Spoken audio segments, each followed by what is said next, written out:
اب اگلی آیت جو ہے نا سورۃ البقرہ کی آیت نمبر 257، وہ بھی بہت کریٹیکل آیت ہے، جس میں بتایا جائے گا کہ اللہ کا ولی کون ہے۔ ایک تو وہ ولی ہے جو انڈیا پاکستان بنگلہ دیش میں لوگوں نے بنائے ہوئے ہیں، یعنی جس کے سب سے زیادہ کپڑے اترے ہوئے ہوں گے وہ اتنا بڑا ولی ہوگا، جنہوں کہتے ہیں الف ننگا ہوئے گا تو سب تو بڑا ولی ہوئے گا۔ ایک وہ ولی کا کانسیپٹ ہے جو اللہ تعالیٰ قرآن میں دے رہا ہے۔ اللہ کے نزدیک جس نے بھی کلمہ پڑھ لیا اور سچے دل کے ساتھ اسلام میں داخل ہو گیا، وہ اللہ کا ولی ہے۔ یہ وہ کہتے ہیں نا جی، وہ ہمیں کیا پتا کون ولی ہے کون نہیں ولی ہے، اور ایک طرف یہ کہہ رہے ہوتے ہیں اور دوسری طرف اپنے بابوں کو ولی بھی ڈکلیئر کر رہے ہوتے ہیں۔ ہاں، ہم جن لوگوں کے بارے میں یہ کلیم کرتے ہیں نا کہ یہ اللہ کے ولی ہیں، یہ ہمارا حسن ظن ہے۔ مثلا ہمارا یہ عقیدہ ہے کہ تمام صحابہ اور اہل بیت اللہ کے اولیاء میں سے جو مرتے دم تک ایمان پر قائم رہے، یہ شرط ہے اس میں۔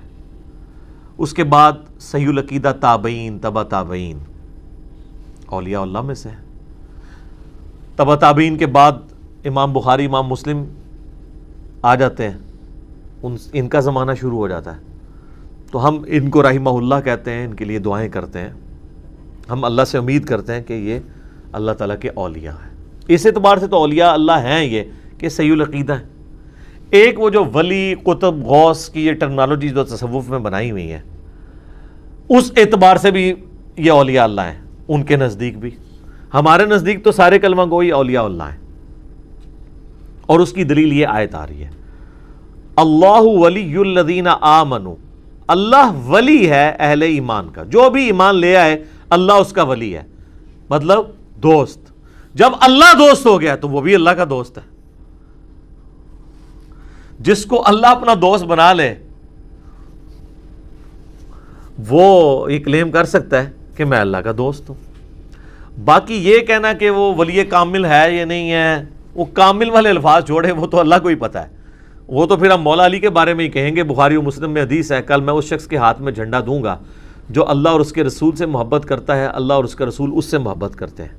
اور صحابہ کہتے ہیں ہمیں پوری رات نیند نہیں آئی کہ وہ خوش نصیب کون ہوگا۔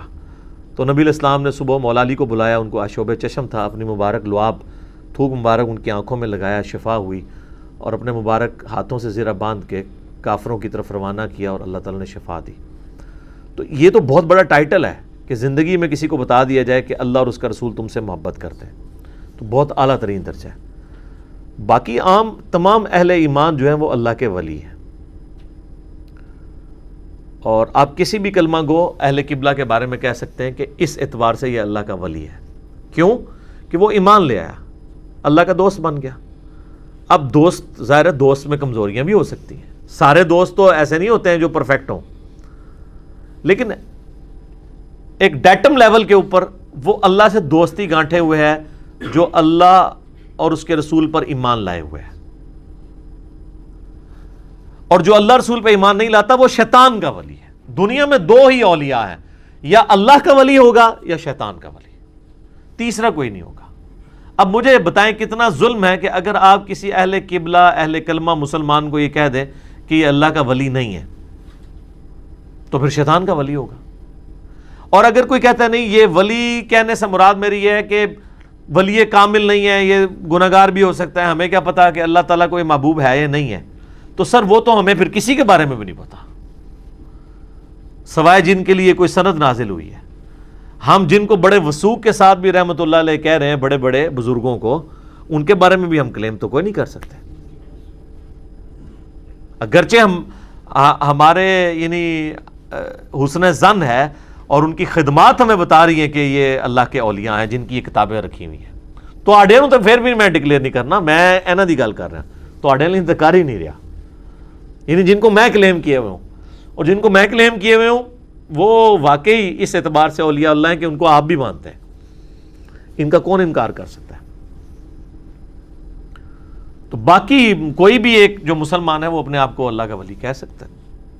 میں نے بھی کئی ویڈیوز میں کہہ دیے ان علماء سو کے بارے میں جنہوں نے میرے خلاف جھوٹے پراپوگنڈے کیے، تو میں نے کہا کہ صحیح بخاری کی حدیث ہے جس نے میرے ولی کے ساتھ دشمنی کی میرا اعلان جنگ ہے اس کے خلاف، تو اللہ نے دنیا میں انہیں ذلیل کیا ہے، تو کہتے ہیں اس نے دعوی ولایت کر دیا ہے، وہ میں دعوی ولایت تو اپنے مخالفین کے لیے بھی کرنے کے لیے تیار ہوں اگر ان کا عقیدہ صحیح ہو تو، کیونکہ جو اہل ایمان ہے وہ اللہ کا ولی ہے۔ تو باقی اگر آپ یہ کہتے ہیں کہ جی جو جن کو ہم اولیاء اللہ ڈکلیئر کریں گے وہی صرف اولیاء اللہ ہوں گے، تو وہ آپ نے جن جن کو ڈکلیئر کیا تھا ہم نے ان کی کتابوں سے گستاخانہ عبارتیں نکال دی ہیں۔ تو اب آپ خود فیصلہ کریں کہ ان کے بارے میں آپ نے کیا حکم لگانا ہے۔ اور اگر آپ کہتے ہیں نہیں یہ کتابیں تبدیل ہو گئی ہیں وہ خود اچھے تھے، تو انہی کتابوں کے ذریعے ان کا تعارف تھا، جب تعارف ہی ختم ہو گیا پھر اچھے برے ولی تو بات ہی ختم ہو گئی، بندہ ہی نہیں ایگزسٹ کر رہا۔ اگر بخاری شریف ختم ہو جاتی ہے تو امام بخاری کا وجود ختم، کیونکہ ان کا تعارف تو یہ کتاب ہی تھی۔ تو یہ اللہ تعالیٰ کا اعلان جنگ ہے جو اللہ کے ولی کے ساتھ دشمنی کرے۔ اور آپ دیکھیں وہ لوگ جو لوگوں سے نذرانے لیتے ہیں، لوگوں کے پیسے پہ پلتے ہیں اور لوگوں کے چندوں کے ذریعے باقی لوگوں کو کھلاتے ہیں، تو کہتے ہیں دیکھیں نہیں بزرگوں کا لنگر چل رہا ہے۔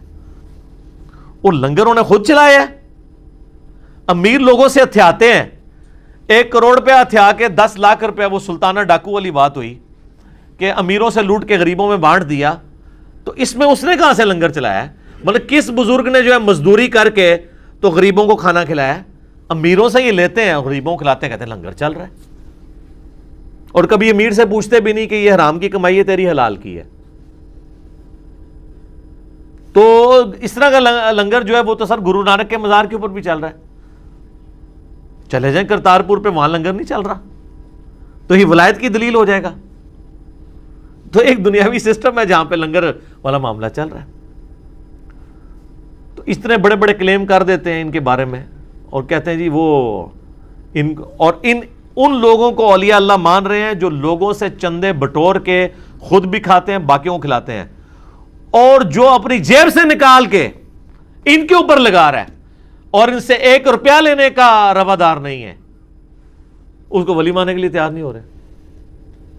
نہ منو تو آپ لوگوں کو بتا دیں کہ جی ولایت کا کرائٹیریا یہ ہوتا ہے کہ جو امیروں سے ہتھیائے، اپنے اوپر لگائے اور لوگوں کو کھلائے، وہ اللہ کا ولی ہوتا ہے۔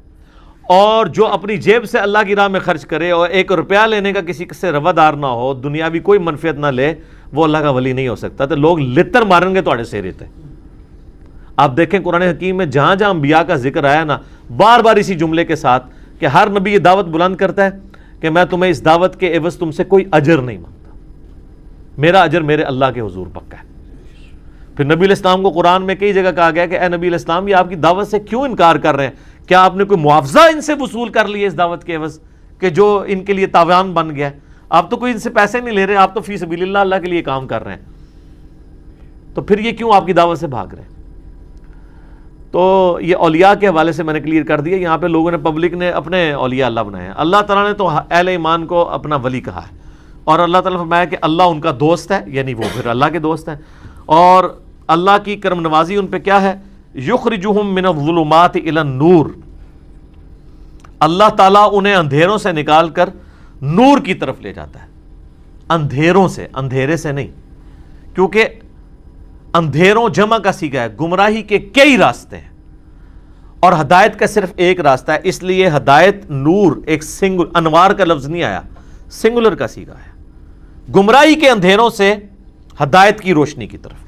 والذین کفروا اولیاؤہم الطاغوت، اور جو کفر کرنے والے ہیں وہ ساتھی ہیں طاغوت کے، شیطان کے۔